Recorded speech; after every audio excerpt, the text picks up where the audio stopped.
I'm your host with the most, Logan 23. You're joining me for Zombies vs. Aliens, Chapter 5. You gawk and stare, unable to pry your eyes from the bullet hole in Jeremy's skull.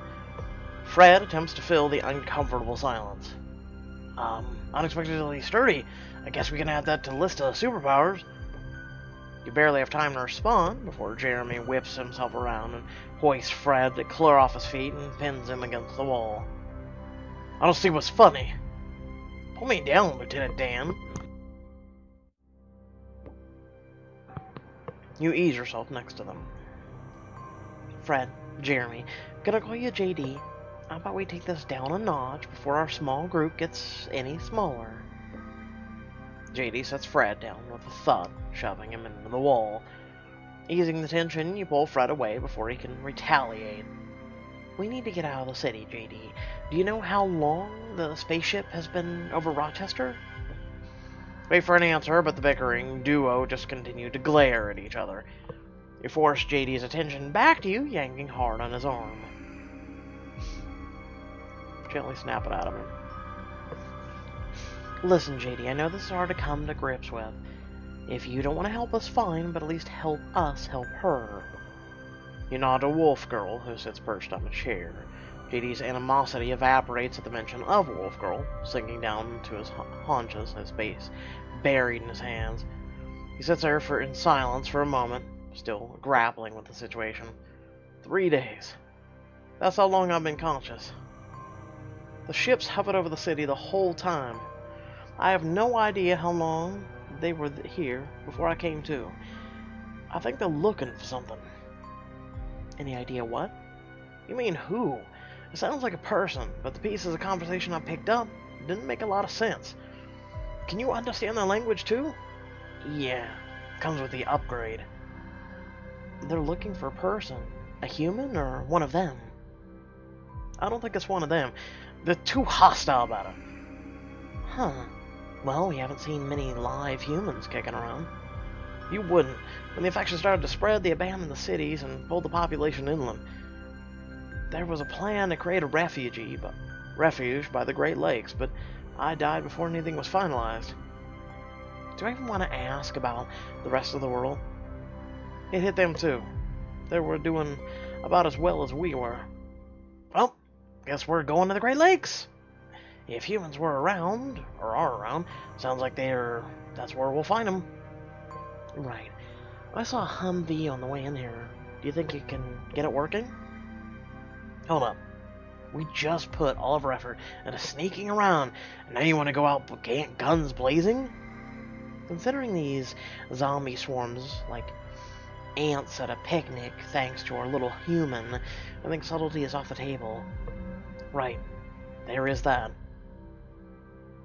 At least one of us can use guns now, so we have the advantage out of range. Oh, hey, how much artillery are you packing in here? A few rifles, semi-autos are still in working order. There's a rocket launcher back there, but it may or may not puss out on us. The grenades should work. We have grenades? A few smoke bombs, flares, tear gas canisters were in storage. What are you thinking, Lee? Well, grab everything, especially the smoke and gas stuff. Anything to blind the aliens. They have those nasty sonic weapons, but they wear those masks to breathe. I have a hunch they don't see too well either. What makes you say that? The undead are pretty quiet, but how do you miss a zombie crawling towards you? Okay, my lads, here's the plan. 15 minutes later. This is a terrible plan. Holding Wolf Girl in your lap, you watch from the Humvee passenger seat as Fred strips the wires of the steering column. The vehicle sputters and coughs, but refuses to kick into gear. Your arsenal clatters in the back seat as JD secures the last weapon on the pile. You can get that engine going any time, white boy. If you can do better, be my guest. I'm afraid I'm dealing with these guns. Fred swears as you turn to see a trio of aliens scuttling from the alley. We're out of time! Are these the survivors from the group we saw before? They look over just in time to see JD rise from the sunroof, a rocket launcher planted firmly on his shoulder. The engine finally coughs to life just as the rocket fired. Ha! Two of the aliens dive for cover as the explosion envelops the entire area in flames. Hold on to your panties! Who says that? Anyway, Fred stomps on the gas, weaving through the abandoned cars and debris on the road. You look back as fire clears, revealing all three aliens still standing. Tough bastards. Somehow JD manages to stay upright during the chaos, loading his rifle. You look back to see the aliens hovering in pursuit. Holy crap, this thing needs to go faster. Lots of stuff in the way. Drive on the sidewalk, idiot. Not like you need to worry about people. Oh, right. Fred yanks on the wheel and thumps up over the curve. You look over at Wolf Girl. Her knuckles are white from clinging to her seatbelt. I promise we'll get you out of here alive no matter what happens. You stare back at you, holding your gaze. Whoa! Fred slams on the brakes, jerking the wheel sharply to the left. A graveyard of abandoned cars blocks your path. Without hesitation, Fred reaches over and unbuckles Wolf Girl. Tearing her from her seat, you open the door and fall to the ground in a graceless heap. JD kicks the back door open and rolls out his rifle up at the ready. You scramble towards a vehicular barricade, JD with his eyes on your pursuers. Any other brilliant ideas? You turn towards Fred, only to realize that he isn't there. You spin back around to find him clambering out of the passenger seat, the driver's side pinned shut by another car. Get down! JD fires his rifle. Shots burst clear through the nearest alien's face mask. You and Wolf Girl dive to the ground as the other two return fire. The air ripples with sound of crumpling metal. You quickly look up to check on Fred. You spot him slumped against an abandoned car, limp as a ragdoll. It's only that when you spot the gaping hole resting in his chest. He's dead. Like, literally dead this time. Maybe? Question mark? Your mind goes blank with rage as you charge forward, ripping your machete from its holster. Like a javelin, you hurl the machete into the alien assailants with all your strength. With luck, it clips one of the shoulders, spurting a mist of purple blood through the air. Still charging, you launch yourself at its uninjured comrade. Despite his thin physique, the alien is still insanely strong. In a single motion, flips your body clear over its head before slamming you down into the cement. JD is pinned by spray and pray shots of the freshly maimed alien. Wolf Girl is nowhere to be found. Was she caught in the blast? The horrid thought sends a fresh rush of rage coursing through you. You kick the alien's legs out from under it, sending it tumbling to the ground. Without missing a beat, you roll on top and send a flurry of punches down on the face mask, splitting it down the center. A fine purple mist erupts out of the cracking mist. In a desperate death throw, the alien flings you clear across the street, straight into a brick wall. Struggling to your feet, a pierce shockwave knocks you back against the asphalt, exhausted and defenseless. You look up and find the alien towering over you, its weapon aimed at your face. It's only a few feet away. Can't miss from that distance. What kind of abomination are you?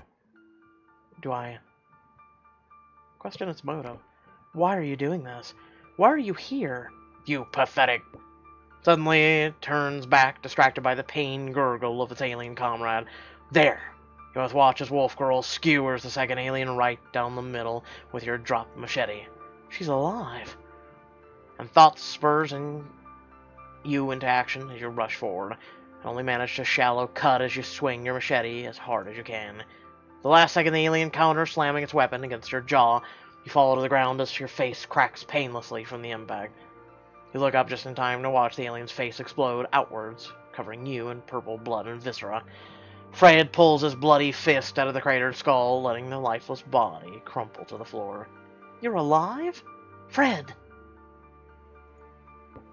Fred ignores you, barely conscious as he crouches down over the alien corpse. Slowly reaches down into the brain-filled skull and begins to feed. You watch as he shoves handful after handful of purple chunks into his mouth without hesitation. At the same moment, you begin to feel the hunger.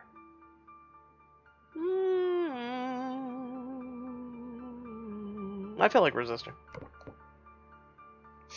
You you squeeze your eyes shut, fighting your zombie instinct. You can still hear Fred munching down on the thick chunks. You begin to tremble with the effort. A primal growl shocks you out of the trance. Fred, are you going to attack me? Fred is crouched over the body, snarling at you like a wild animal. Fred! Suddenly he stiffens, his back arches as he lets out an agonizing scream. You can't help but watch as the hole in his chest begins to wriggle and writhe. He continues to howl in agony as the gaping hole begins to knit itself closed. Fresh skin crawls up his neck, covering the exposed pieces of muscle. Suddenly his head snaps back. His gaze comes back into focus as the alien begins to dissolve into the pavement. Comprehension slowly dawns as he looks around. Crap! He frantically scoops up the last of the brain as the body dissolves. What are you... He jumps to his feet and rushes over, shoving the handful of brain in your face. Fred! No thanks. I'm not like you. I can't just eat a handful of brains. Would you trust me to eat the damn thing? I promise it's worth it. The brains in his hand begin to smoke and sizzle. Come on, Lee, this is a limited time offer. You can feel your entire being reaching out for the brainy chunk. Please don't make me force you. Again, he holds a handful up to your lips. It smells almost like coffee sprinkled with cinnamon, slightly spoiled by a hint of sulfur. See, you ruined it. Coffee sprinkled with cinnamon? You got me. Sulfur? I've had sulfur burps for like a week straight. It's been insufferable. Your body begins to sway, the burning desire reverting you to a creature of instinct. You open your mouth, holding eye contact with Fred as he feeds you. You don't chew or savor, swallowing the fleshy lump as quickly as possible. Don't think about it, don't think about it. Suddenly you feel a familiar sensation of hands crawling beneath your skin as the brains quickly go to work. Only this time the ants are on fire. Gasping for breath, you clutch against Fred's forearm in hope of steadying yourself. Like a welding flame, you can feel the freshly cracked bones in your face fusing back together. A fresh burst of pain flares from your side as the hole in your ribs begins to heal as well. Finally, the pain mercifully begins to recede. Oh my god, that sucked. You sag against Fred, completely exhausted. Fred can barely help you back to your feet before Wolf Girl slams herself against you. She hugs and squeezes you with everything she has. Hey, I'm glad you're okay. You hug her back, surprised at your own feelings. Hey, what about me? Wolf Girl jumps on Fred and gives him the same treatment. It's funny they made her Wolf Girl. He hugs her back, resting his chin on her head. Yeah, I thought I was a goner too.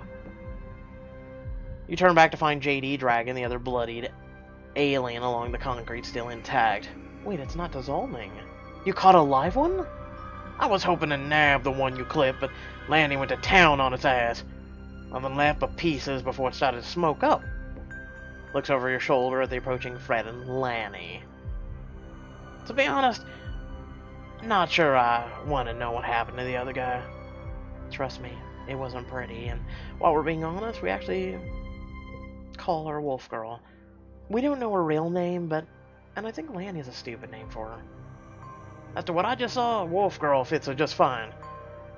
What are we gonna do with this one? He gestures to the unconscious alien. I could have answers, but I'm not sure how long we have before more of them show up or more zombies. That there's all this noise is gonna draw something out. You nod to a craggy patch of rubble nearby. We'll hide in there for now. Let's drag our friend over and we can regroup. Any guns from the Hummer? A few, but not much. Well, then grab what you can. You'll know what's better than us, what still works. Fred? Yeah? Think you can handle things with our extraterrestrial friend? Sure things, boss. As they go about their task, you do your best to wipe the alien blood off yourself and Wolf Girl. That's better. Hey, look what I found! Fred returns with a sturdy length of chain, quickly used to secure your new captive. Just as he finishes, the alien sits up, coughing a gush of blood through its busted mask. Catches sight of you and freezes. The Katrona will not negotiate for my release. Your efforts are in vain. Why do you think we plan to negotiate? Fred's voice is low and menacing. Without warning, Fred swoops down and pulls off the alien's mask. The alien gasps helplessly for air.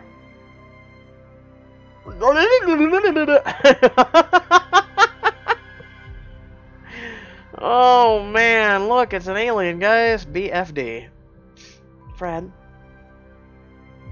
Let me see the mask. Fred hands you the mask and you hold it out to the alien. I'm gonna put this back on you. We don't want to hurt you. We don't? Glare at Fred for a moment before continuing. If you try anything, the mask comes off again. Alien continues to struggle for breath, unable or unwilling to respond. You press the mask onto its face. It gulps a few breaths of fresh air before speaking. Disgusting monsters, your efforts are meaningless. The Cadrana readies to lay waste to this pit. What the hell's a Cadrawa? Cadrawa will destroy you. We will find the key to the plague of the monsters and wipe the world clean for our taking. Do you know what happened here before you arrived? Did you know we would be here when you landed? The alien swings its head around, looking you dead in your eyes. It gives a few more blood-filled coughs. He's laughing at us. You do not know how your world fell. What piteous creatures you are! It catches your eye. Can I bring the pain now? You! Where did you learn torture? Video games. Give a wave to silence the two stooges. You said the Catarama people, or whatever, is ready to lay waste, as in presently about to rain destruction. The Cadrana is moments away from erasing this fallen city. I hope you all enjoyed your unnatural existence, beast, because it's at an end. You shove him back down, jumping to your feet. We need to get out of here. What? No torture? Fred. Alright, fine. Women and children and life rats. Let's roll on out.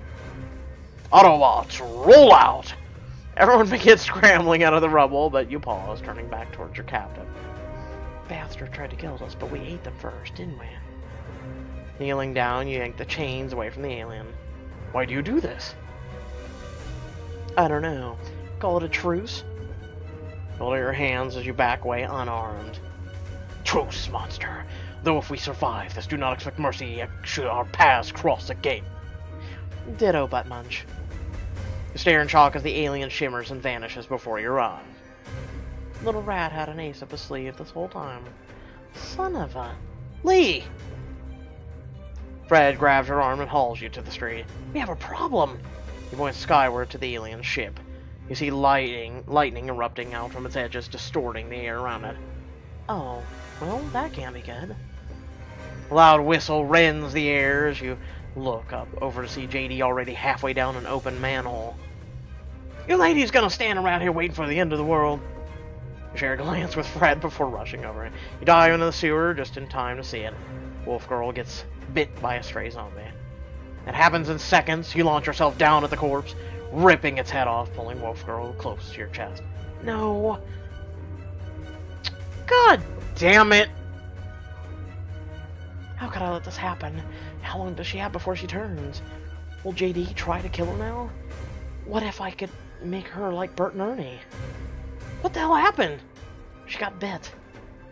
The entire tunnel begins to shake as the humming sound overhead rises to a bellowing roar. Dirt and debris rain down as cracks start to split down the walls. JD suddenly pounds up to you. Come on, I found something! In an instant, he hauls you to your feet and carries Wolf Girl in an all-out sprint. He leads you to a room split off from the rest of the sewer line. JD holds his arm out for cover, shielding Wolf Girl from the falling debris. You can hear her pain whimpers as you hunch down close. I promise I'll find a way to fix you. If I have to force feed you alien brains, I'll find a way to fix you.